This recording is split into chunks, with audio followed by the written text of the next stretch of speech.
मी आज करोना संसर्ग व निदान या विषयावरती बोलणार आहे. There are two options, mentally strong और स्ट्रॉंगली मेंटल. पु ल देशपांडे साहेबांनी त्यांच्या एका पुस्तकामध्ये असं लिहिलेलं आहे की रोगी हा मनाने बरा होत असतो. युद्धात विजय मिळवलेल्या सैनिकांच्या जखमा युद्धात पराभूत झालेल्या सैनिकाच्या जखमांपेक्षा लवकर भरून येतात, कारण रोगी हा मनाने बरा होत असतो. आपल्या कोरोनाचं मीडिया हाईप इतकं झालेलं आहे की या सध्याच्या स्थितीमध्ये आपली मानसिकता स्ट्रॉंग ठेवणे हे फार गरजेचं आहे. म्हणून त्या दोन ऑप्शन पैकी एक स्ट्रॉंगली मेंटल आणि एक जे मेंटली. इंग्रजीमध्ये असं एक म्हण आहे की जर तुम्हाला नक्की कुठे पोहोचायचे आहे हे जर माहित नसेल तर तुम्ही भलतीकडे जाऊन पोचाल आणि कदाचित कुठे पोचाल हे माहित पण नसेल. यात सांगणार आहे. आपण या सेशन मध्ये जी चर्चा करणार आहोत ते जीवाणू म्हणजे काय, विषाणू म्हणजे काय, कोविड विषाणूचे सामान्य गुणधर्म, कोविड-19चा प्रसार, थोडक्यात रोगजनक शक्ती आणि महत्वाची लक्षणे, त्यानंतर सूक्ष्म जीवशास्त्रीय निदान, उद्रेकाची सद्यस्थिती आणि संदेश या विषयावरती आपण थोडक्यात चर्चा करणार आहोत. आता जीवाणू म्हणजे काय?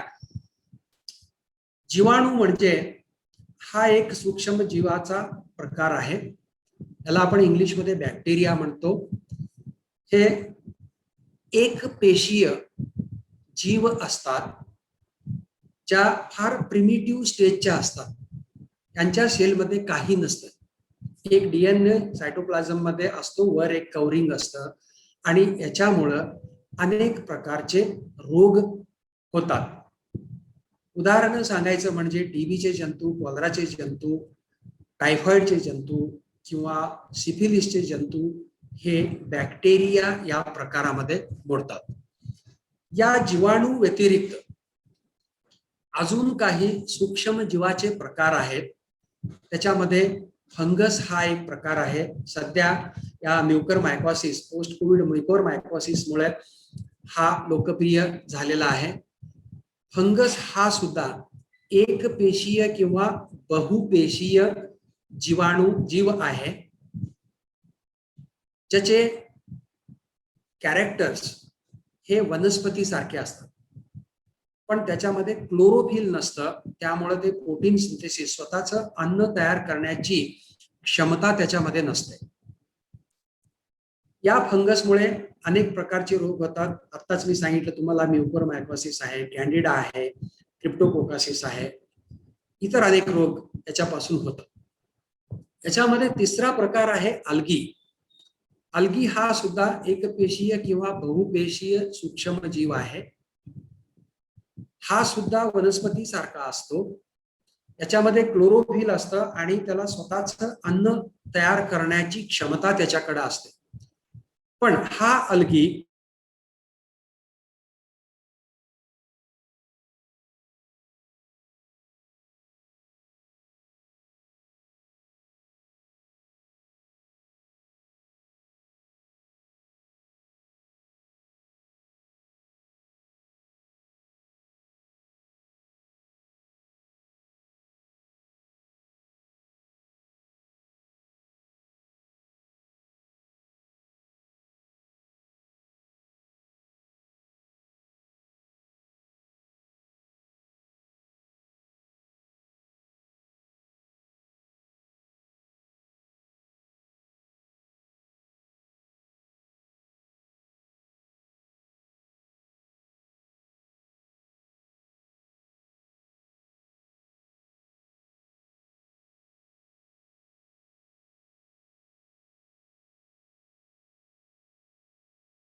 असतात.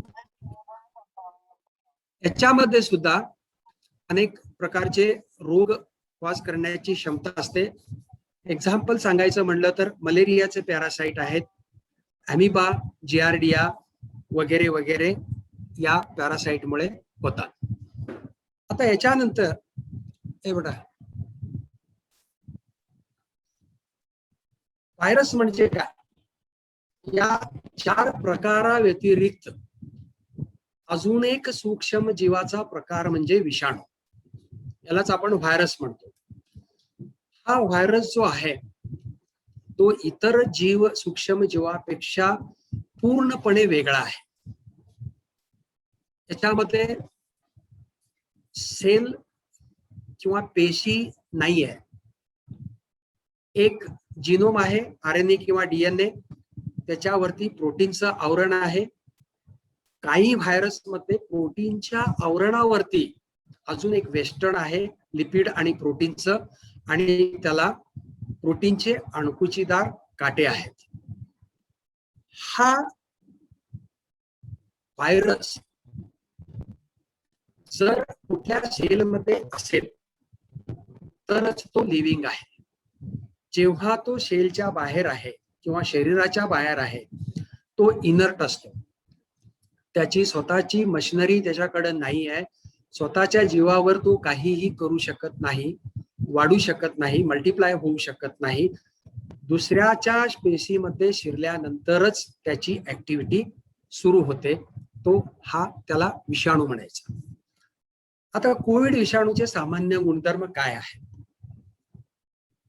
कोविड विषाणूचा आकार साधारण 100 ते 160 नॅनोमीटर आहे. नॅनोमीटर 1 मिलीमीटरचा 1000वा भाग म्हणजे 1 मायक्रोमीटर, आणि 1 मायक्रोमीटरचा 1000वा भाग म्हणजे नॅनोमीटर. तर 100 ते 160 नॅनोमीटर हा गोलाकार किंवा इतर कुठलाही वेगळा आकार याचा असू शकतो. याला प्युरोपार्टिझम म्हणतात. म्हणजे एका कॉन्स्टंट तो एकाच आकारामध्ये सापडत नाही. याच्या जिनोम मध्ये एक धागीय आरएनए असतो. हा आरएनए व्हायरस आहे. याला प्रोटीनचं आवरण असतं आणि प्रोटीनच्या आवरणाच्या वरती प्रोटीन आणि लिपिडचे वेष्टन असते, आणि त्या वेष्टनावरती प्रोटीनचे अणकुचीदार काटे असतात. यामुळे याला सूर्य किरणासारखा आकार प्राप्त होतो. म्हणून याला करोना असे नाव दिले. क्राउन या शब्दापासून सोलार करोना, म्हणून त्याला करोना व्हायरस हे नाव दिले आहे. त्याचे 2 प्रकार असतात. एक मध्ये विरघळून जाणारे, या प्रकारामुळे सर्दीसारखे लक्षणे असणारा रोग होतो, आणि दुसरा जो प्रकार आहे तो अमलामध्ये न विरघळणारा प्रकार, यामुळे गॅस्ट्रोएन्टेरायटिस सारखा रोग होतो. हा सूक्ष्मजीव प्रयोगशाळेमध्ये वाढ करणे फार कठीण असते. फक्त आपल्या भारतामध्ये नॅशनल इन्स्टिट्यूट ऑफ व्हायरॉलॉजी किंवा आता भारत बायोटेक सारख्या ठिकाणी याची वाढ प्रयोगशाळेमध्ये करू शकतो. अन्यथा महाराष्ट्रातल्या किंवा देशातल्या कुठल्याही मेडिकल कॉलेजमध्ये, काही एक्सेप्शन्स आहेत एम्स सारखे वगैरे, पण शक्यतो कुठल्या मेडिकल कॉलेजच्या लॅबोरेटरीमध्ये हा व्हायरस आपण वाढवू शकत नाही. शरीराबाहेर टिकण्याची क्षमता हा फार महत्वाचा पॉइंट आहे. जेव्हा हा व्हायरस पेशंटच्या शरीरातून त्याच्या थुंकीमधून बाहेर पडतो, जर तो कागद व टिश्यू पेपरवर पडला तर साधारण 30 मिनिट ते 3 तास पर्यंत जिवंत राहू शकतो. मास्कच्या आतील स्तरावरती हा जंतू 4 दिवस जिवंत राहू शकतो. मास्कच्या बाहेरील स्तरावर हा 7 दिवसापर्यंत जिवंत राहू शकतो. थुंकीदारे बाहेर पडणारे जे कण आहेत पेशंटच्या थुंकीदारे, त्याच्यामध्ये हा जंतू साधारण 3 तास जिवंत राहू शकतो. कॉटन, सुती कपडे, ज्याला आपण कॉटन कपडे म्हणतो त्याच्यामध्ये 24 तास, आणि पॉलिस्टरचे जर कपडे असतील तर हा 3 दिवसापर्यंत त्या पॉलिस्टरच्या कपड्यावरती जिवंत राहू शकतो. हा जर थुंकीतून स्टीलच्या पृष्ठभागावर पडला तर 2 ते 7 दिवस जिवंत राहू शकतो. प्लास्टिकवर जर पडला तरी 2 ते 7 दिवस जिवंत राहू शकतो. जर कागदाचा खोका असेल किंवा जाड पुठ्ठा किंवा त्याला आपण इंग्लिशमध्ये कार्डबोर्ड म्हणतो, अशा ठिकाणी पडला तर तो 24 तास जिवंत राहू शकतो. तांब्यावरती 4 तास, लाकूडवरती 24 तास आणि बँक नोट व ग्लास वरती 4 दिवस तो जिवंत राहू शकतो. म्हणजे आपण जे नोट दैनंदिन व्यवहारामध्ये वापरतो त्या नोट वरती सुद्धा हा व्हायरस 4 दिवसापर्यंत जिवंत राहू शकतो, प्रोव्हाइडेड दॅट सर्व इतर कंडिशन्स सगळे त्याच्यासाठी सुटेबल असतील. जर एखाद्या टेबलच्या सरफेस वरती ऑलरेडी ते सॅनिटाईज केलं असेल त्याच्यावर पडलं तर त्याची जिवंत राहण्याची क्षमता कमी होते किंवा तो लवकर मरून जातो. त्यासाठी सर्व कंडिशन जर सुटेबल असतील तर त्या पिरियडमध्ये त्याची जगण्याची ही शक्ती असते. हा विषाणू खालील गोष्टींनी नष्ट होतो. आपण फार महाभयंकर विषाणू समजतो पण तो छोट्या छोट्या गोष्टींनी नष्ट होतो. त्याच्यामध्ये अल्कोहोल 70 ते 90% अल्कोहोलने साधारण 30 सेकंदामध्ये हा जंतू पूर्णपणे नष्ट होऊन जातो. बिटाडीन, आयोडीन आणि ओव्हिडीनचं कॉम्बिनेशन 7.5 ते 10% कॉन्सन्ट्रेशन मध्ये वापरलं तर तो ताबडतोब नष्ट होतो. क्लोरहेक्सिडिन नावाचा एक डिसइन्फेक्टंट आहे किंवा सोडियम हायपोक्लोराइड जे आपण कॉमनली वापरतो 0.1% मध्ये तो येतो, किंवा साध्या साबणाने किंवा डिटर्जंट पावडर जे असतात आपले घरातले त्याच्याने सुद्धा हा जंतू ताबडतोब नष्ट होतो. त्याचप्रमाणे उष्ण तापमान 56 डिग्री सेंटीग्रेड याच्यामध्ये प्रोटीन आहे. हा प्रोटीनचं डिनेचरेशन हे साधारण 56 डिग्री सेंटीग्रेडला सुरू होतं, पण 56 डिग्री सेंटीग्रेडला लागणारा कालावधी तो जास्त असतो. साधारण 30 मिनिटे त्याला जर मिळाली तर तो 56 डिग्री सेंटीग्रेडला सुद्धा तो नष्ट होऊ शकतो. आणि जर ते टेम्परेचर वाढून जर तुम्ही 92 डिग्री सेंटीग्रेड केला तर तो 15 मिनिटांमध्ये सुद्धा नष्ट होऊ शकतो. युव्ही रेडिएशन 254 NM च्या रेडिएशनला 9 मिनिटापर्यंत तो फक्त तग धरू शकतो. आणि आर्द्रतामध्ये 60 ते 70% जर असेल आर्द्रता तर तो 2 ते 7 दिवस जिवंत राहू शकतो. तर ही त्याची क्षमता आहे. त्याच्यानंतर आहे उत्परिवर्तन. व्हायरसांना, कुठल्याही व्हायरसला म्युटेशन ही एक मोठी देणगी आहे. जेव्हा तो व्हायरस येतो हाहाकार माजवतो आणि तेव्हा आपण त्याच्या अगेन्स्ट वॅक्सिन किंवा त्याच्या अगेन्स्ट इम्युनिटी डेव्हलप होते, तर किंवा थोडक्यात जेव्हा ती कंडिशन त्याच्यासाठी सुटेबल राहत नाही तर तो चेंज होतो. त्या चेंजलाच उत्परिवर्तन किंवा म्युटेशन म्हणतो. त्याच्यामध्ये म्युटेशन होऊन त्याची नवीन वंशावळी तयार होते.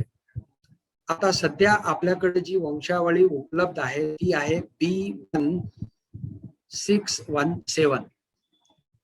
ही वंशावळी महाराष्ट्रामध्ये प्रथम आढळली दिनांक 5 ऑक्टोबर 2020 रोजी.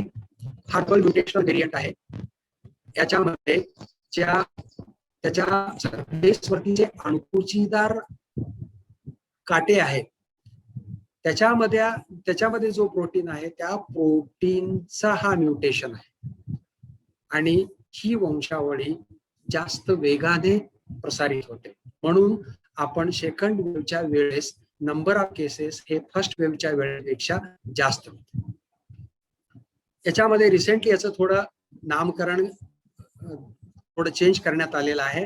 त्याच्यामध्ये सुद्धा 2 प्रकार केले आहेत. 1 आणि 2. 1 ला केपा असं नाव दिलेलं आहे आणि 2 ला डेल्टा असं नाव दिलेलं आहे. अजून एक वंशावळी आपल्या पश्चिम बंगालमध्ये साधारण एप्रिल इलेक्शनच्या वेळेस आढळलेला आहे. ही वंशावळी आहे B1618. ही दक्षिण आफ्रिकेतील, याचा मूळ दक्षिण आफ्रिकेतील असून तो एप्रिल 21 मध्ये पश्चिम बंगालमध्ये आढळलेला. कोविड-19चा प्रसार, कोविड-19चा प्रसार कसा होतो? दोन वेगवेगळे प्रकार आहेत, एक प्रत्यक्ष आणि एक अप्रत्यक्ष. प्रत्यक्ष म्हणजे डायरेक्ट समोरासमोर जेव्हा कॉन्टॅक्ट मध्ये येतो तेव्हा जे ट्रान्सफर होतं, दॅट इज डायरेक्ट ट्रान्सफर. आणि जे थ्रू एका वेगळ्या एजन्सीच्या थ्रू होतं, दॅट इज अप्रत्यक्ष. फॉर एक्झाम्पल, हे जंतू जे असतात हे पेशंटच्या रेस्पिरेटरी ट्रॅक्ट मध्ये असतात. जेव्हा तो बोलतो, खोकलतो किंवा शिंकतो तेव्हा हे बाहेर पडतात. त्याचा समोरचा आपण असतो डायरेक्ट आपल्या नाकात तोंडात जातात, हे डायरेक्ट ट्रान्सफर. किंवा हे जंतू, हे जे द्रव कण बाहेर पडतात, ते कण सगळे टेबलवर पडले किंवा इतर सरफेस वरती, लॅपटॉप वरती, मोबाईल वरती पडले आणि त्या मोबाईलला, त्या सरफेसला दुसऱ्या व्यक्तीचा जर हात लागला, बोट लागला आणि ते बोट त्यांनी डोळ्यामध्ये, नाकामध्ये, तोंडामध्ये जर घातले तर तो अप्रत्यक्षपणे त्याचा ट्रान्सफर होऊ शकतो. आता मी तुम्हाला सांगितलं, हा जंतू रेस्पिरेटरी ट्रॅक्ट मध्ये असतो. बोलताना, खोकलताना, शिंकताना तो बाहेर पडतो. सगळ्यात महत्वाची गोष्ट म्हणजे शिंक. ही सगळ्यात डेंजरस, धोकादायक. एका शिंकेमध्ये साधारण 1 लाख ते 10 लाख जंतू आपल्या तोंडातून बाहेर पडतात. आणि हे जे जंतू आहेत, हे जंतू पिक्चर दाखवू इच्छितो इथं. हे जंतू असं ड्रॉपलेटच्या स्वरूपामध्ये आपल्या जेव्हा तोंडातून बाहेर पडतात, त्याचं काय होतं, जे कण 100 मायक्रॉन पेक्षा जास्त साईजचे आहेत ते जमिनीवर किंवा इतर सरफेस वरती पडतात. जे कण 100 मायक्रॉन पेक्षा कमी असतात ते इव्हॅपोरेट होतात आणि त्याचं साईज छोटं होऊन ते हवेमध्ये तरंगत राहतात. आणि जेव्हा अशा कणाच्या संपर्कामध्ये आपण येतो, आपल्याला त्याचं इन्फेक्शन होऊ शकतो. पण शास्त्र असं सांगतं की जे सरफेस कॉन्टॅमिनेशन किंवा जे लार्ज पार्टिकल्स आहेत त्याच्यामुळे जेवढं ट्रान्समिशन होतं तेवढं ट्रान्समिशन ह्या छोट्या एअरबॉर्न पार्टिकल होत नाही असं म्हणतात. रोगजनक शक्ती, हे जंतू पेशंटच्या म्हणजे ससेप्टिबल जो आहे शरीरात गेल्यानंतर साधारण 2 ते 14 दिवस त्याचा अधिशन काळ असतो. कारण तो किती प्रमाणात केलेला आहे आणि त्याची शक्ती किती आहे किंवा त्या माणसाची प्रतिकार शक्ती यावर हा अधिशन काळ, इन्क्युबेशन पिरियड अवलंबून असतो. हे जंतू जेव्हा आपल्या शरीरात जातात ते त्या सेलला, इपिथेलियल सेलला अटॅच होतात, त्याच्यामध्ये जातात, त्यांचं वाढ सुरू होते. जेव्हा ते लाखोच्या संख्येने वाढतात, त्या इपिथेलियल सेलला बस्ट करतात, ते रिलीज होतात आणि नवीन लाखो इपिथेलियल सेलला ते इन्फेक्ट करतात आणि ही प्रोसेस सुरू होते. आणि मग जेव्हा ते त्याचं एक लेवल अटेंड होतं तेव्हा तो लक्षणं दिसायला लागतात. आता मी तुम्हाला सांगितलं प्रसार हा बोलणे, खोकलणे आणि शिंकण्यामुळे होतो. आता हे 2 ते 14 दिवसानंतर काय एक्झॅक्टली काय होतं, तर याच्यामध्ये 3 प्रकारचे लक्षणे आपल्याला दिसू शकतात किंवा 3 प्रकारचा वेगवेगळ्या टाईपचा करोना आपल्याला होऊ शकतो. एक आहे सामान्य सर्दी, कॉमन कोल्ड. वर्षातून आपल्याला 4-5 वेळा कॉमन कोल्ड होतो. त्याच्यामध्ये 1-2 वेळा कदाचित हा करोना व्हायरस सुद्धा असतो. साधारण 30% लोकांमध्ये सामान्य सर्दी होते. नाक वाहणे, अंगदुखी, ताप, घसा खवखणे, पण काही वेळेस खोकला येणे असे लक्षणे याच्यामध्ये दिसतात. दुसरा जो आहे तो SARS, severe acute respiratory syndrome. याच्यामध्ये हा जो आहे सध्याचा जो करोना म्हणून आपण जो त्याच्यामध्ये तो आहे सार्स कोव्ही कोरोना व्हायरस 2. त्याच्यामध्ये ताप, खोकला, दम लागणे, निमोनिया, किडनीवरती इफेक्ट होतात आणि काही वेळेला पेशंटचा मृत्यू पण होऊ शकतो. आणि तिसरा जो प्रकार आहे तो अतिसार, तो 1 वर्षाच्या आतील मुलामध्ये होऊ शकतो. असे हे 3 प्रकारचे साधारण लक्षणं या व्हायरसमुळे होऊ शकतात. आता कोविड-19चा उगम आणि प्रवास. आपल्या सगळ्यांना माहित आहे, this is a sort of repetition, पण पाच लेक्चर म्हणून सांगतो. याचा उगम वुहान, चीन, डिसेंबर 2019 मध्ये झाला. 2020 मध्ये जगातील ऑलमोस्ट ऑल कंट्रीमध्ये, सर्व देशामध्ये हा पसरला. भारतामध्ये केरळमध्ये 24 जानेवारी 2020 रोजी याचा प्रवेश झाला. महाराष्ट्रामध्ये 9 मार्च 2020 पुणे येथे पहिली केस आढळली आणि लातूर येथे 5 एप्रिल 2020 रोजी आपल्याकडं साधारण 8 पॉझिटिव्ह केसेस आले होते. हे आपल्या सगळ्यांना माहित आहे. आता सूक्ष्म जीवशास्त्रीय निदान. तर या निदानासाठी काय नमुना घ्यायचं, काय सॅम्पल घ्यायचं, तपासणीसाठी घ्यायचा नमुना. याच्यामध्ये आहे नेझोफेरिंजियल स्वॅब, घशातील द्रव, त्याच्यामध्ये आपण व्हायरस किंवा त्याचा अँटीजन दाखवण्यासाठी घेऊ शकतो. दुसरं आहे ब्लड, रक्त. हे वेन पंक्चरनी हे रक्त आपण घेऊ शकतो. त्याच्यामध्ये RT-PCR नी ते व्हायरसचा RNA दाखवू शकतो किंवा अँटीबॉडीज त्याच्यामध्ये दाखवू शकतो. त्याच्यानंतर तिसरा नमुना आहे तो विष्ठा, स्टूल सॅम्पल. तर या 3 प्रकारच्या सॅम्पल आपण घेऊ शकतो. वेगवेगळ्या तपासण्या काय करू शकतो. त्याच्यामध्ये पहिली तपासणी आहे, ज्याला आपण रॅपिड अँटीजन टेस्ट म्हणतो, घसा व नाकातील द्रवाची अँटीजन तपासणी. एक एलायझा नावाची टेस्ट असते. त्या टेस्टने तुम्हाला साधारण 15 ते 20 मिनिटांमध्ये तुम्हाला त्याचा रिपोर्ट मिळतो. पॉझिटिव्ह आहे की निगेटिव्ह आहे हे आपल्याला समजतं. हे पॉझिटिव्ह आहे म्हणजे 100% कन्फर्म आहे. त्याच्यासाठी तुम्हाला परत RT-PCR करण्याची गरज नाही. पण जर ती का टेस्ट निगेटिव्ह आहे आणि तुम्हाला जर सर्व लक्षणे कोरोनाची आहेत, तर मात्र तुम्ही RT-PCR ही तपासणी सुद्धा करून घेऊ शकता.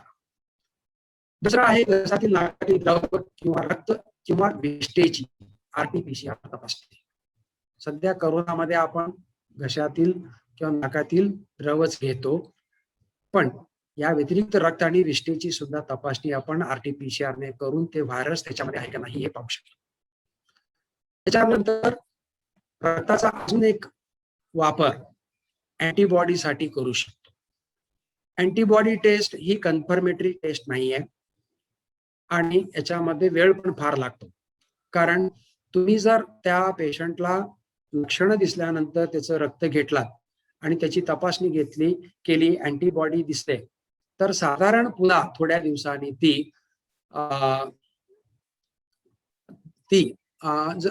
कृपया कुणीतरी हँड रेज करतंय. मला वाटतं की काही क्वेश्चन्स असतील तर आपण नंतर डिस्कस करावं अशी मला वाटतं.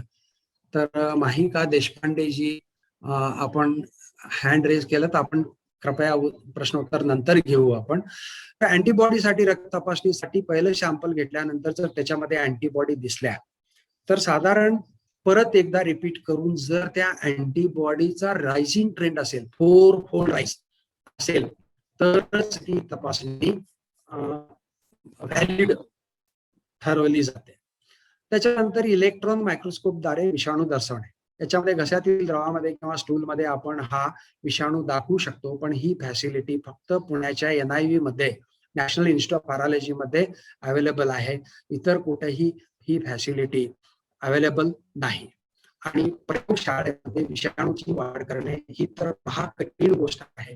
ती NIV मध्ये किंवा भारत बायोटेक मध्येच होऊ शकते, पण ती एक one of the diagnostic methods म्हणून त्याचा वापर आपण करू शकतो. हे तुम्हाला मला इथं सांगायचं आहे. कोविड-19 वरती उपचार हा सुद्धा औपचारिक आवश्यकतेचा भाग म्हणून मी तुम्हाला सांगतोय, कारण उपचारावरती एक separate lecture doctor Shirish Patil आणि डॉक्टर सुनीता पाटील आणि डॉक्टर अरुण मोरे हे घेणार आहेत. त्यामुळं याच्यावर मी जास्त बोलणार नाही, पण एक पार्ट ऑफ जे स्ट्रक्चर आहे त्या स्ट्रक्चरच्या हिशोबाने मी सांगतो. सद्यस्थितीमध्ये या रोगावर रामबाण उपाय उपलब्ध नाही आणि फक्त अनेक ट्रायल्स केले, रेमडेसिविर झालं, हायड्रॉक्सिक्लोरोक्विन झालं, आयव्हरमेक्टिन झालं, डॉक्सिसायक्लिन, अशा अनेक गोष्टी आल्या आणि गेल्या. त्या आता ट्रायल मध्ये असं प्रूव्ह झालंय की कुठलीच म्हणजे औषधी यावरती उपलब्ध नाही एक्सेप्ट फॉर ऑक्सिजनेशन, आणि जर इन्फ्लेमेटरी रिस्पॉन्स असेल तर स्टिरॉइड. या दोनच गोष्टी याच्यावरती आपण वापर करू शकतो सध्या स्थितीमध्ये. या व्यतिरिक्त कुठला औषध नाही. आणि थोडक्यात प्रतिबंध पुन्हा याच्यावरती डॉक्टर भिशे सर बोलणार आहेत, पण मी जस्ट तुम्हाला थोडक्यात सांगणार आहे. 2 गज दोरी सगळ्यांना माहिती आहे, मोबाईलची टून सुद्धा तुमची आहे, मास्क है जरुरी, वारंवार हात धुणे आणि लसीकरण, या 4 गोष्टी फार फार महत्वाच्या आहेत. आणि कोविडची सद्यस्थिती ऍज ऑफ 13 जून आजची स्थिती काय आहे?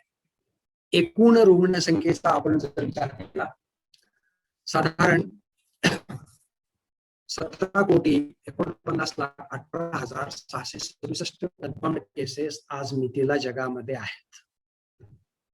एकूण मृत्यू 37,82,490. मृत्यू दराचा जर विचार केला तर 2.16%.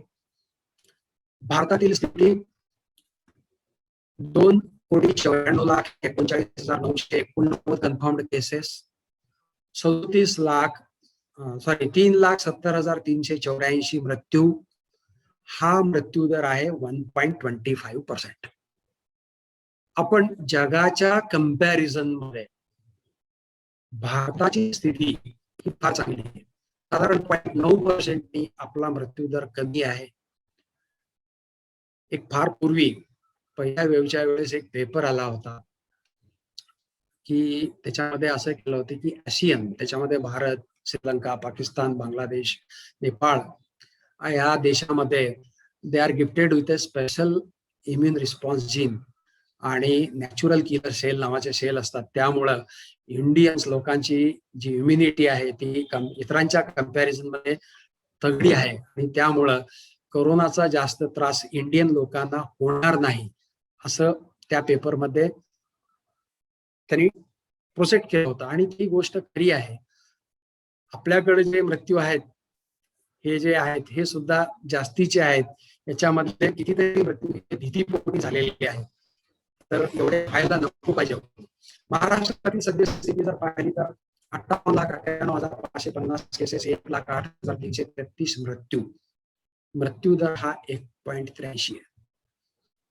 आणि लातूर मधली जर स्थिती पाहिली तर आज सकाळचे आकडे आहेत, म्हणजे कालचे आकडे आहेत ते. थोडक्यात 89,852 केसेस, एकूण मृत्यू 2334, मृत्यू दर 2.59%.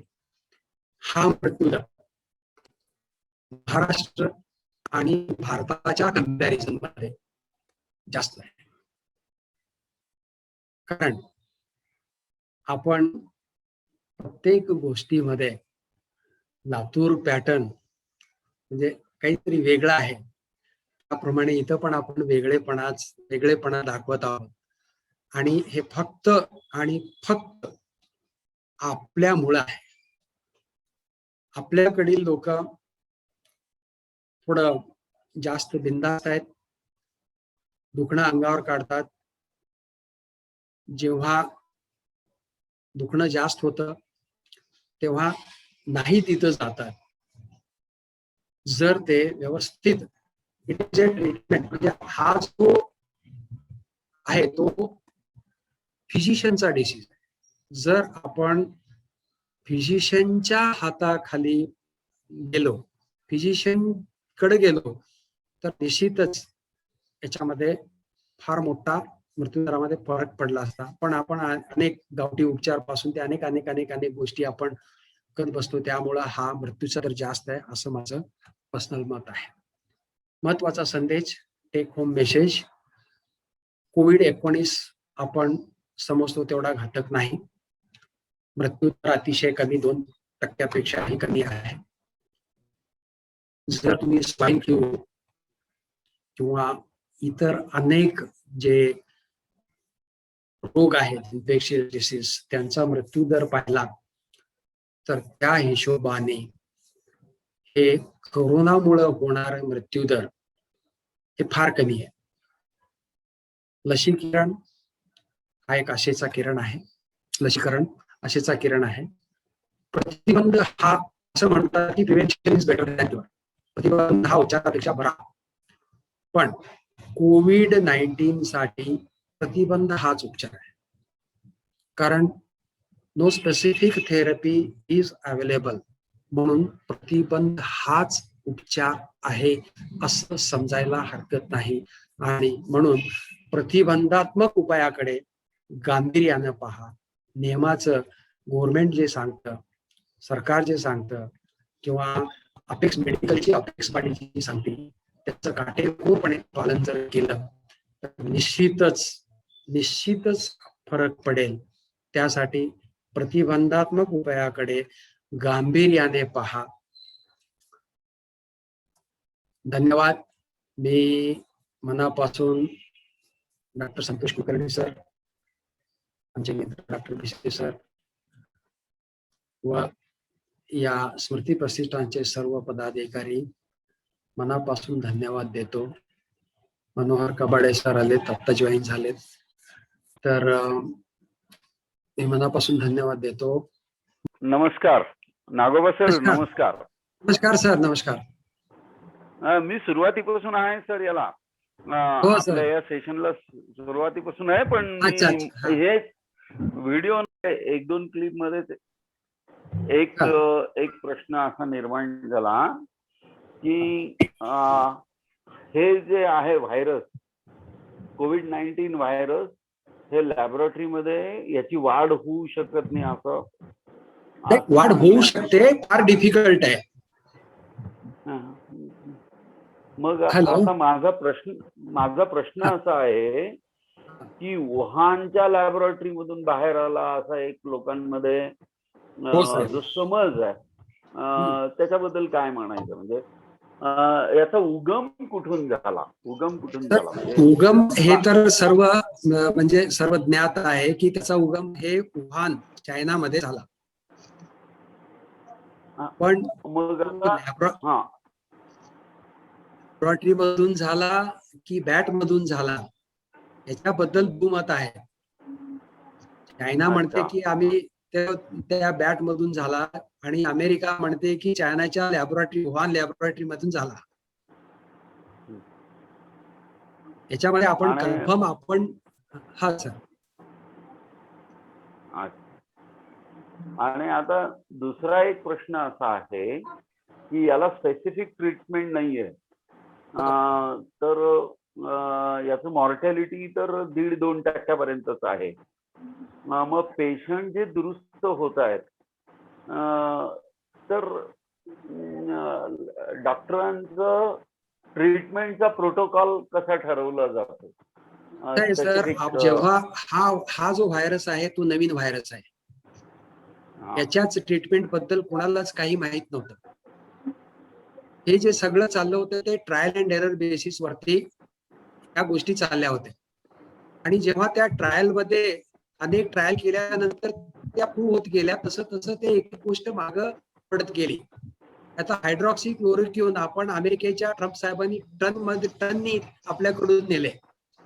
तर सुरुवातीची संख्या असं आयडिया म्हणजे असं होतं की hydroxy chloroquine is the treatment आहे त्याच्यासाठी, पण नंतर इट हॅज बीन प्रूव्ड की it is not the treatment.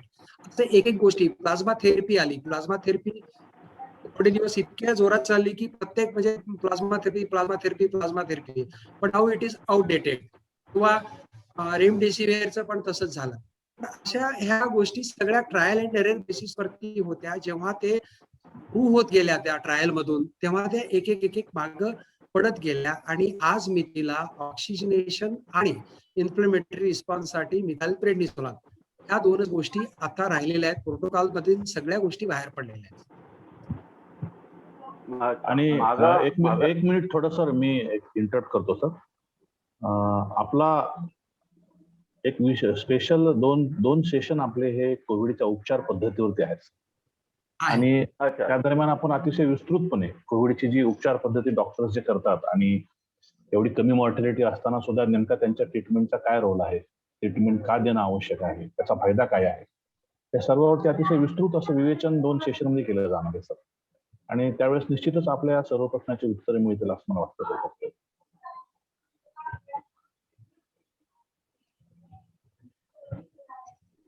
Hello. हा काही प्रश्न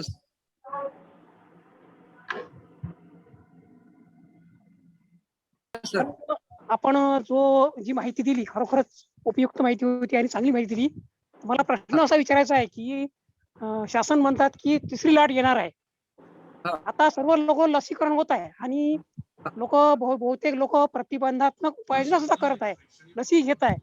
त्यामुळे जर तिसरी लाट आली तर त्याचा एवढा मोठा परिणाम होईल का? आणि तिसरी लाट जरी आली तर त्यावर आपल्या सर्व लोकांनी काय करावं, हा माझा प्रश्न आहे.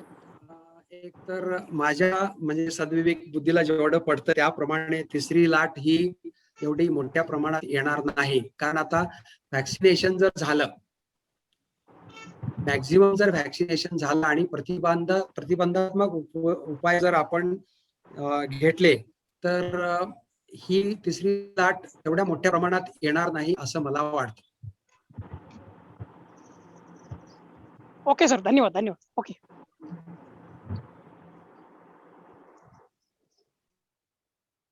जय सर, बरं का, आपण एक विशेष व्याख्यान तिसऱ्या लाटेवरती आपण पूर्ण एक कोर्स झाल्यानंतर ठेवणारच आहोत, म्हणजे ठेवलेलंच आहे ते. त्यामध्ये परत सगळे एक्सपर्ट्स येणार आहेत. तिसऱ्या लाटे संदर्भातलं अगदी अभ्यासपूर्ण विवेचन मांडण्यासाठी आपल्याकडे इतर तज्ञ सुद्धा येणार आहेत. आपण अवश्य या.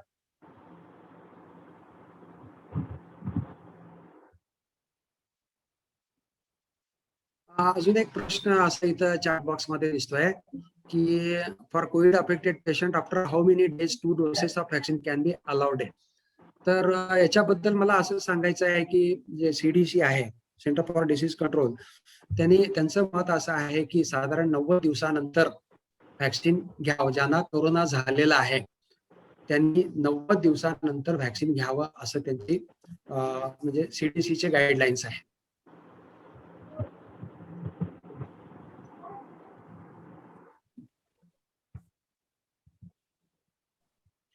हॅलो. हा सर, आपल्यासोबत प्रिया प्रभू मॅडम आहेत सर मिरजेवरून. त्यांनी एक प्रश्न विचारला आहे सर की त्यांना ऍसिड डिझॉल्विंग आणि नॉन डिझॉल्विंग कोरोना जे टाइप्स 2 सांगितले तुम्ही, त्याच्यावरती थोडंसं अजून विस्तृत विवेचन आवाज बरोबर आहे माहिती आहे का? देर आर 2 टाइप्स, ऍसिड लबाइल आणि ऍसिड स्टेबल. म्हणजे ऍसिड मध्ये विरघळणारे आणि ऍसिड मध्ये न विरघळणारे. त्याच्यामध्ये ऍसिड लबाइल जे आहेत they are known to cause the respiratory infection, आणि ऍसिड स्टेबल जे आहेत they are known to cause gastroenteritis. हे एवढंच लिटरेचर अवेलेबल आहे. त्याच्यामध्ये जास्त असं माहिती कुठं अवेलेबल नाही आहे. सर, मला एक प्रश्न विचारायचा होता सर, जो इतरांना सर्वांना सुद्धा उपयुक्त होईल असं वाटतं मला. सध्या सर समाजामधील काही लोक ज्यांना इन्फेक्शन होऊन गेलेलं आहे, ज्यांना कोविड होऊन गेलेलं आहे किंवा ज्यांनी व्हॅक्सिन घेतलेलं आहे, ते अँटीबॉडी टायटर मोजतात सर.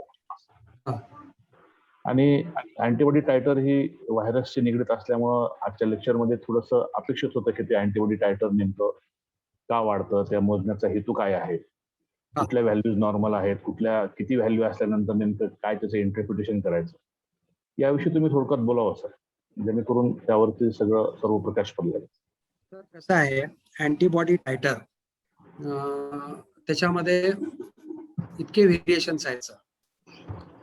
3-4 प्रकारचे अँटीबॉडी टायटर आपण म्हणजे पाहिलं जातं त्याच्यामध्ये. आणि व्हेरिएशन किट प्रमाणे व्हेरिएशन फार आहे त्याच्यामध्ये. कोणी 640 टायटर इज म्हणतो, कोणी 160 म्हणतो, कोणी 1 पेक्षा जास्त असावं म्हणतो. म्हणजे ते किट व्हेरिएशन आहे. 1 पेक्षा जास्त असलं तर it is significant, if it is less than 1 तर इट इज नॉन सिग्निफिकंट. अजून एक किट व्हेरिएशन असं आहे सर, कोविशिल्ड घेतल्यानंतर जर तुमची व्हॅल्यू 7 पेक्षा जास्त असेल तर you R protected.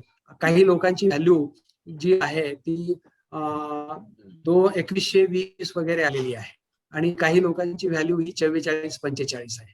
What that kit says की 7 पेक्षा जास्त असलं की यू आर प्रोटेक्टेड. म्हणजे त्या इंडिव्हिज्युअल व्हेरिएशन त्या किट प्रमाणे वगैरे त्याचे फार व्हेरिएशन आहेत, म्हणून मी मुद्दाम तो विषय याच्यामध्ये टाळलेला आहे. बरं, थँक्यू सर. ओके. कारण आपण चुकीचं म्हणजे एक सांगितलं होतं की दुसऱ्या ठिकाणी ते दुसरं पाहिलं तर आपण चुकीचा मेसेज देतोय असं होऊ नये, म्हणून तो विषय. आता एक आपण जे अँटीबॉडी टायटर बद्दल मी बोलतो सर, त्या आपण असं म्हणता येईल का की आपण अँटीबॉडी टायटर करून बघण्याची घाई करायची गरज नाहीये? नाही. कसं आहे सर, आता एक आर्टिकल तुम्ही गेल्या आठवड्यामध्ये एक सायंटिफिक आर्टिकल पब्लिश झालेलं आहे that reads की your antibody level is not at all concerned with your protection. हा सर, ठीक आहे. एक आर्टिकल, इट इज अ म्हणजे सायंटिफिक आर्टिकल. म्हणजे 2100 किंवा 2200 आहे म्हणजे तो फुल्ली प्रोटेक्टेड आहे आणि 100 आहे म्हणजे तो प्रोटेक्टेड नाही, असा त्याचा अर्थ नाही आहे. त्याच्यामध्ये त्या आर्टिकलमध्ये म्हणजे गेल्याच आठवड्यामध्ये पब्लिश झालेलं आहे. म्हणजे आपण असा मेसेज देऊ शकतो की अँटीबॉडी टायटर चे व्हेरिएशन खूप आहेत, त्यामुळे त्याचंही कन्फ्युजन वाढू शकतं आणि अँटीबॉडी टायटरचं जी काही संख्या आहे त्याचं काही असं प्रमाण नाही की त्याच्यानुसार तुमच्या प्रोटेक्शनची लेवल आहे. पण अँटीबॉडी टायटर आहे त्याचा अर्थ आपण असं तरी म्हणू शकतो ना की आपल्याला पास्ट इन्फेक्शन होऊन गेलं आहे. जर तुम्ही व्हॅक्सिन नाही घेतला असेल आणि तुमचं अँटीबॉडी टायटर वाढले तर पास्ट एक्सपोजर तुम्हाला सब क्लिनिकल लेवलला काही होणं झालेलं आहे. मग अशा लोकांनी व्हॅक्सिन घेण्यासंदर्भात काय करावं? ज्यांचं antibody titre, if it is a proved confirmed case of corona, त्यांनी 90 दिवसापर्यंत वेट करावा. पूर्वी असं होतं, ज्यांनी प्लाझ्मा थेरपी घेतलेली आहे किंवा मोनोक्लोनल अँटीबॉडी घेतलेली आहे त्यांनी 90 दिवसापर्यंत थांबावं आणि 30 दिवस, आणि ज्यांनी प्लाझ्मा थेरपी किंवा मोनोक्लोनल अँटीबॉडी घेतली त्यांनी 30 दिवसांनी घ्यावं. पण आता नवीन गाईडलाईन्स प्रमाणे 90 दिवस तुम्ही थांबावं if you are a confirmed case of corona, आणि त्याच्यानंतर तुम्ही फर्स्ट डोस घ्यावा आणि नियमाप्रमाणे सेकंड डोस घ्यावा. Okay sir.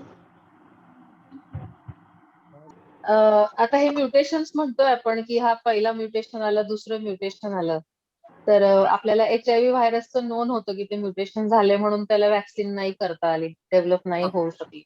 तर तसं ह्याच्यात पण भरपूर म्युटेशन होऊ शकतात का? म्हणजे जनसामान्यांसाठी हा एक त्यांच्या मनातला प्रश्न असतो की किती म्युटेशन, म्हणजे कितीही होऊ शकतात का म्युटेशन ह्याच्यामध्ये? कितीही होऊ शकतात मॅडम.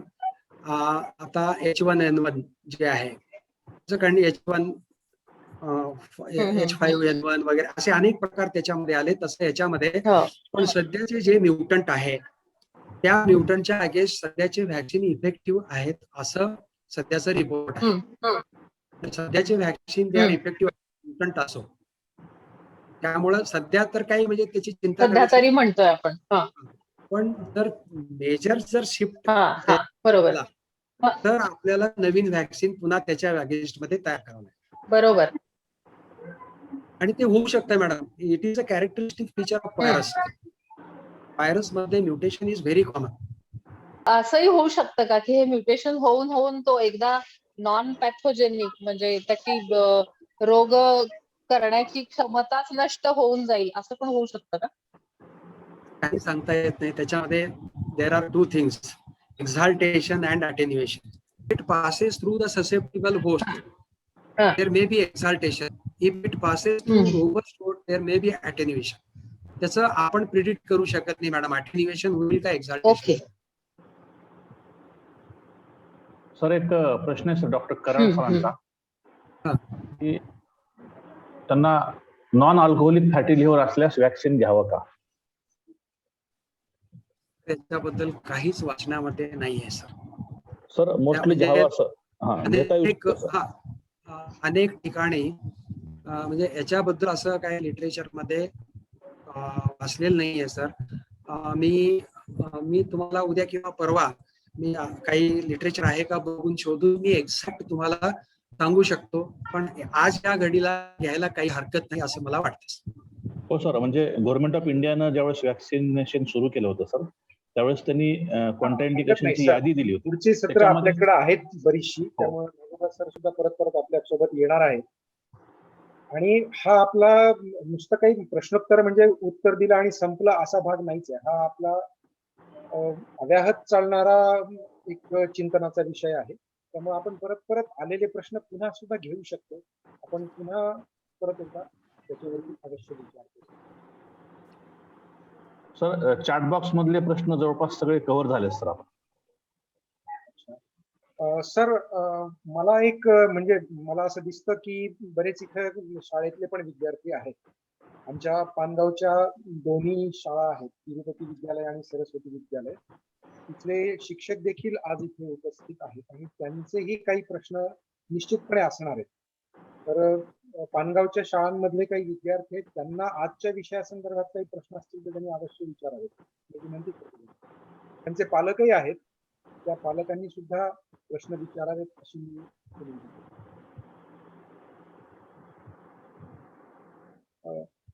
तोवर सर एक मी प्रश्न म्हणजे सर्वांचा एक प्रातिनिधिक प्रश्न असं समजूया.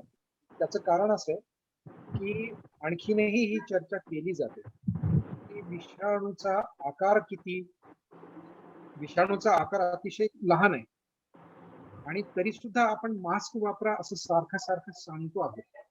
तर खरोखर या मास्कचा वापर होणार आहे का आणि तो कशा पद्धतीचा असला पाहिजे? म्हणजे मग तो बरेच जण मधल्या काळामध्ये N95 वगैरे मास्कचा गैरवापर झाला, म्हणजे काळा बाजार झाला आणि बऱ्याचशा गोष्टी त्यामध्ये आल्या होत्या. आपल्याला तो काळा बाजार का झाला वगैरे याच्यामध्ये जायचं नाही, पण ते खरोखर इतकं महत्वाचं आहे. मास्क हा किती मोठा आहे, म्हणजे किती महत्वाचा आहे? सर, याच्यामध्ये महत्वाची गोष्ट अशी आहे, N95 मास्क जो आहे तो त्याला 95 यासाठी म्हणतात की ते 95% पार्टिकल्स जे 0.3 मायक्रॉन पेक्षा मोठे आहेत त्यांना तो रेजिस्ट करतो. 0.3 मायक्रॉन म्हणजे मी तुम्हाला सुरुवातीला लेक्चर मध्ये सांगितलं की 1 मिलीमीटरचा 1000 पार्ट म्हणजे 1 मायक्रॉन आणि 1 मायक्रॉनचा 1000 पार्ट म्हणजे 1 नॅनोमीटर. 0.3 मायक्रॉन म्हणजे साधारण 300 नॅनोमीटर त्याचं साईज होत असतं. म्हणजे 300 नॅनोमीटर पेक्षा मोठे पार्टिकल त्या मास्कच्या पोर मधून जात नाही. पण कोरोना व्हायरसची साईज ही 150 नॅनोमीटर, 100 ते 150 नॅनोमीटर आहे. म्हणजे त्या पोर साईज मधून ती अगदी अलगद आतमध्ये जाऊ शकते. पण जेव्हा हा कोरोना व्हायरस पेशंटच्या तोंडामधून नाकामधून बाहेर पडतो, तो एका ड्रॉपलेटच्या फॉर्म मध्ये पडतो. तो ड्रॉपलेटची साईज ही नॅनोमीटर मध्ये नसते, ती मायक्रॉन मध्ये असते. 100 मायक्रॉन पेक्षा जास्त किंवा 100 मायक्रॉन पेक्षा कमी. आणि 100 मायक्रॉनचे जे इव्हॅपोरेट झालेले ड्रॉपलेट्स ते 1 ते 10 मायक्रॉनचे साईजचे असतात. म्हणजे 300 नॅनोमीटर पेक्षाही मोठे, 1000 नॅनोमीटर मिनिमम साईज त्याची असते. त्यामुळं हे जे ड्रॉपलेट मध्ये कोरोना व्हायरस आहे तो त्या पोर साईज मधून एंट्री करू शकत नाही. दुसरी गोष्ट, जेव्हा तो त्या मास्कच्या एक्सटर्नल सरफेस वरती धडकतो तो तिथं चिटकून राहतो. त्याची मुवमेंट ही झिगझॅग मुवमेंट असते. त्याच्यामध्ये ते इलेक्ट्रोस्टॅटिक जे फोर्सेस असतात ते त्याला सरळ जाऊ देत नाही. त्यामुळं तो त्याची एंट्री थोपवली जाते. त्यामुळं मास्कचा निश्चित परिणाम आहे आणि मास्कच्या वापरामुळे आपण याचं ट्रान्समिशन प्रिव्हेंट करू शकतो. त्यामुळे मास्क वापरणं हे फार गरजेचं आहे. हॅलो हॅलो हा, हॅलो सर. हॅलो. हा सर, म्हणजे आता तुमच्या उत्तरावरून या चर्चेवरून असं लक्षात आलं की मास्क हा इतरांना प्रसार होऊ नये म्हणून वापरायचा आहे, स्वतःच संरक्षण होईलच असं नाही, असं काही आहे का स्वतःचं त्याच्यामध्ये? संरक्षण पण होऊ शकतं ना सर. जर समजा एखादा तुम्ही मास्क वापरताय, तुम्ही कोरोनाच्या पेशंटच्या समोर गेला, त्यांनी शिंकला, त्यांचा थुंकला किंवा बोलताना ते त्याच्या तोंडातून बाहेर पडणारे ते त्याच्यापासून तुम्हाला प्रोटेक्शन मिळेलच ना सर. स्वतःला पण संरक्षण मिळेल, इतरांना पण संरक्षण मिळेल सर. हा, म्हणजे हाच तो विषय आहे. आणि N95 किंवा कापडी मास्क किंवा साधा मास्क किंवा तुम्ही जो 3 लेयर्ड मास्क म्हणता, त्याचं खरोखर काय महत्व आहे, म्हणजे काय त्याच्यामध्ये? 3 लेअर मास्क जरी वापरला तर इट इज इक्वल प्रोटेक्टिव्ह.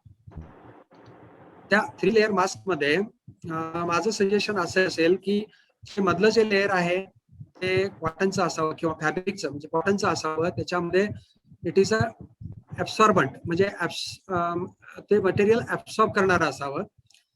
बाहेरचे 2 जे लेअर आहेत ते पॉलिस्टरचे असावे. पॉलिस्टर हे नॉन ऍब्सॉर्बिंग मटेरियल आहे, त्यामुळं त्याच्यावर जेव्हा तो ड्रॉपलेट पडेल, थुंकीचा कण तिथं पडेल, तो ऍब्सॉर्ब होणार नाही. आणि फॅब्रिकचं मास्क किंवा हे कपड्याचं मास्क यासाठी की आपण रोज त्याला वॉश करू शकतो.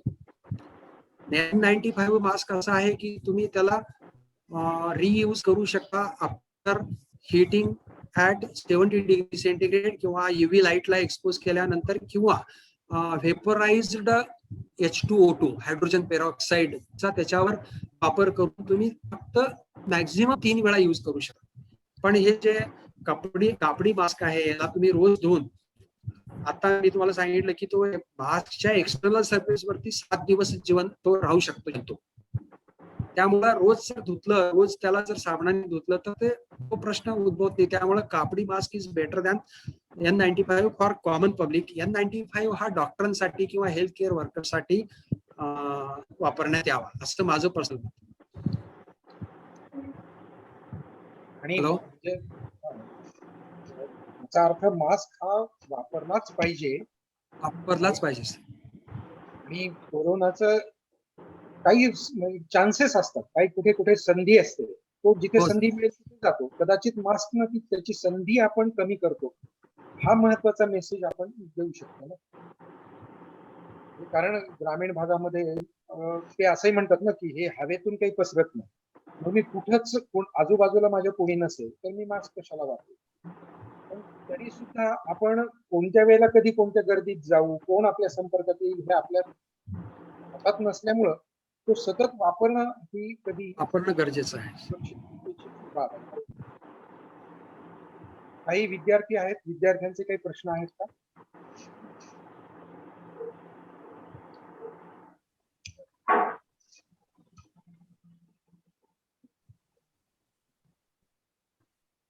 चालेल सर, आपण प्रश्न कोणाचे नसतील तर थांबायला हरकत नाही. Thank you sir, thank you so much. Thank you sir, तुमचे खूप खूप आभार. तुम्ही भरपूर या कार्यक्रमासाठी तयारी केली, म्हणजे कष्ट घेतले आणि अतिशय सोप्या भाषेमध्ये लोकांना समजेल, आम्हाला समजेल या पद्धतीने तुम्ही तुमचं शास्त्रीय विवेचन केलं. कारण या सगळ्या गोष्टींमध्ये खूप वेगवेगळ्या बाबी आहेत. तर एक शेवटची गोष्ट मला तुम्हाला थोडीशी विचारायची अशी आहे, म्हणजे मी तुमचं अगदी रीतसर अधिकृतपणे किंवा औपचारिक आभार मानण्यापूर्वी आपण RT-PCR वगैरे संदर्भात काही बोलला, पण आणि लोकांना सुद्धा आता ह्या टर्म्स माहीत झाल्या, म्हणजे क्वारंटीन माहीत झालं, RT-PCR काय माहीत झालं, CT स्कॅननं काय आपल्याला कळू शकतं हे सुद्धा माहीत झालं. पण नेमकं खरोखर या सगळ्या गोष्टींचा वापर कोरोनाच्या विषाणू असण्याच्या वैशिष्ट्यांसंबंधात कसा केला जातो, म्हणजे नेमकं काय आपण शोधतो RT-PCR मध्ये? बरेच जण स्कोअर माहीत झाला लोकांना, इतका आला तितका आला हे लोक म्हणतात, पण स्कोअर आला म्हणजे नेमकं काय झालं? RT-PCR काय शोध होतो? मी अँटीजन सांगितलं, अँटीजन बद्दलचं ते RT-PCR वगैरे ह्या सगळ्या गोष्टी जरा तांत्रिक असल्यामुळं थोडासा आणखीन तुम्ही त्यावरती प्रकाश टाकला तर ते आणखीन जरा माहिती. तर ते RT-PCR टेस्टमध्ये त्या व्हायरसचा RNA डिटेक्ट केला जातो. ऍक्च्युली हा जो PCR टेस्ट आहे तो DNA साठी केला जातो. DNA शोधून काढण्यासाठी केला जातो. त्याच्यामध्ये कमीत कमी एक जरी DNA तिथं असला टेम्पलेट, तर त्याला त्याची अनेक म्हणजे वाढ करून त्याचं डिटेक्शन केलं जातं. पण हा विषाणू जो आहे, कोरोना व्हायरस जो आहे, तो RNA व्हायरस आहे. त्या RNA पासून प्रथम DNA तयार केला जातो, म्हणून त्याला रिव्हर्स ट्रान्सक्रिप्टेज PCR म्हणतात. RT-PCR म्हणजे reverse transcriptase is an enzyme. तो DNA करण्यासाठी वापरतात. त्या RNA पासून DNA तयार केला जातो आणि त्या DNA चे अनेक जे प्रायमर टाकून त्याच्यामध्ये ते न्यूक्लियोटाइड टाकून आणि त्याचे अनेक भरपूर त्यांची वंशावळी तयार केली जाते आणि त्याचा एकत्रित करून मग त्याचं रिपोर्टिंग केलं जातं. ते बँड म्हणजे त्याला जेल डिफ्युजन टेक्नॉलॉजीने त्याचं ते बँडच्या स्वरूपात त्याचं मग ते पॉझिटिव्ह आहे का निगेटिव्ह हे ठरलं जातं. तर याचा जो स्कोर आहे तो मल्टिप्लाय किती वेळेमध्ये झाला. फॉर एक्झाम्पल, त्या पेशंटच्या बॉडीमध्ये व्हायरसची संख्या फार आहे, RNA फार आहे, तो दुसऱ्याच रन मध्ये जर पॉझिटिव्ह आला तर त्याचा CT स्कोअर येतो 1, म्हणजे तो फार डेंजरस. CT स्कोअर 25 पर्यंत जर असेल तर त्याच्या बॉडीमध्ये व्हायरसचा लोड जो आहे तो भरपूर आहे असं समजलं जातं. जेव्हा तो CT स्कोअर त्याच्या पुढे कमी कमी होत जातो, म्हणजे 30च्या पुढून वगैरे येतो, तेव्हा तो व्हायरसचा लोड कमी आहे असं समजलं जातं. म्हणजे तो व्हायरसचा लोड काढण्यासाठी सुद्धा नॉट ओनली फॉर डायग्नोसिस, म्हणजे निदान करण्यासाठीच नाही, पण त्या बॉडीमध्ये किती व्हायरसचा लोड आहे ते सुद्धा फाइंड आउट करण्यासाठी या टेस्टचा उपयोग.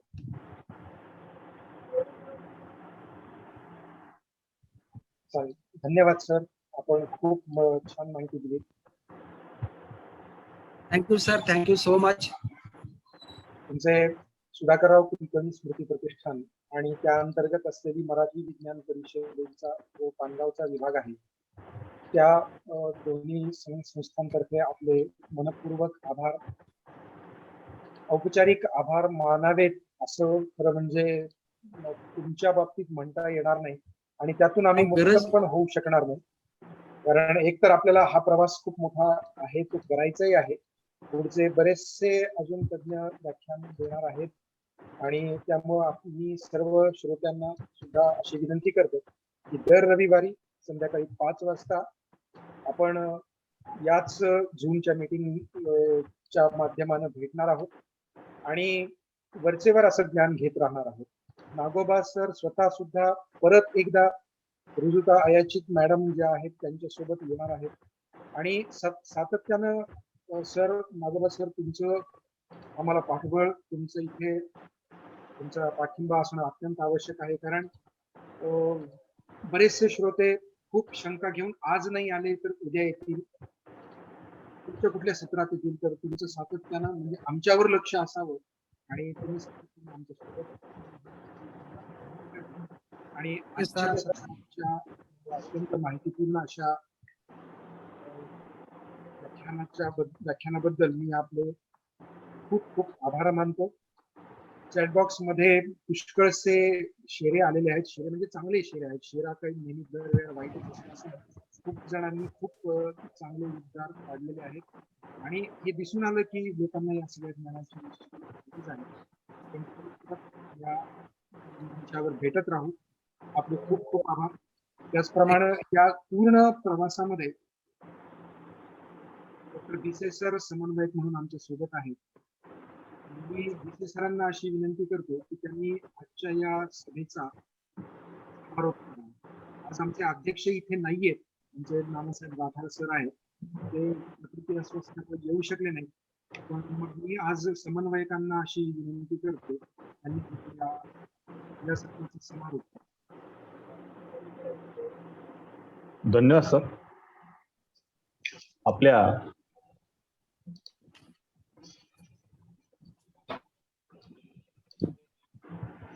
करोना जागर परिसंवाद मालिकेतील पहिलं सत्र अतिशय यशस्वीरित्या पार पडलेलं आहे. खूप लोकांनी, जवळपास 50 लोकांनी फक्त आपल्या झूमच्या माध्यमातून हे लेक्चर ऐकलं, खूप प्रश्न विचारले. जितका वेळ आपलं लेक्चर चाललं त्यापेक्षा जास्त वेळ प्रश्नोत्तराचा कालावधीचा. यावरून लक्षात आलं की लोक याच्यामध्ये खूप शंका घेऊन तयार आहेत आणि या सर्व शंकांना अतिशय व्यवस्थित अशी उत्तरं पण दिली गेली आणि छानशी सुरुवात झालेली आहे आपली.